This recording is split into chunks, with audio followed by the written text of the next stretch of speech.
Hey, it's Longy here for Zero Tackle and the Casual Athlete, here to talk to you about the top buys for round 23 NRL Fantasy. Let's get right into it. Now, first one here, we're buying a story, right? We're buying a story as old as times.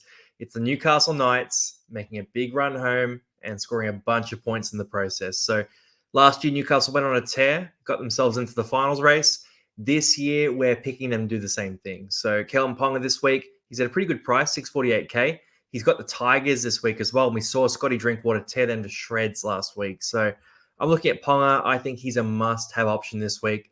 I don't think you can go past him, and I think he could be one of the top scorers in fantasy for this round. So get on Kalen Ponga. It's an A-plus buy. Next up, Hamole Olakau'atu, and 647K is a good price for this guy who he's full of passion, right? We saw that in State of Origin. We saw a game where he, wearing a suit, sort of burst his way into a fight, into a brawl, and he got himself suspended for 2 weeks for that.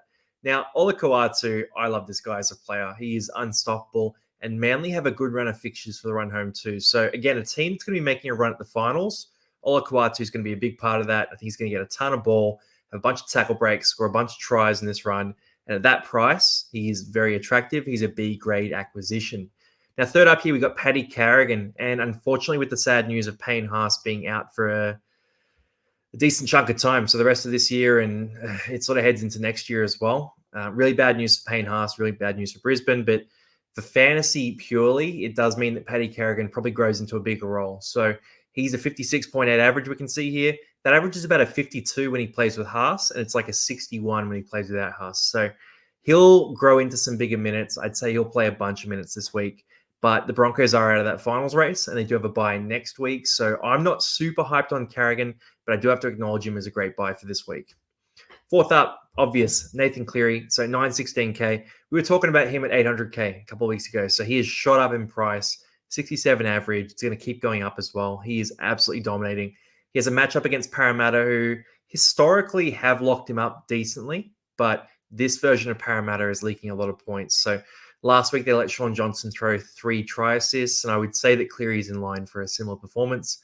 I think he'll absolutely kill it against Parra this week. And if you don't have him already, he's an A-plus option, best player in fantasy. Get him and probably captain him too. Number 5 here, Jamal Fogarty, and he had a quieter game last week. He was playing next to Adam Cook as opposed to what he's normally doing, which is playing next to Ethan Strange. Now, Strange is a pure ball running 6, which means that Fogarty gets to play basically both half positions, and Strange plays a more creative attacking role. But now with Strange coming back in, it just means that Fogarty's kick meters are going to jump right up, his playmaking will jump right up, and his ball handling will jump up as well. So Jamal Fogarty, great option for you this round. That is the buys for Zero Tackle and the Casual Athlete for this week. So get on any of these guys. They should do well for you. And best of luck in your head-to-head finals. Those do start this week. So switch on, get ready, and win.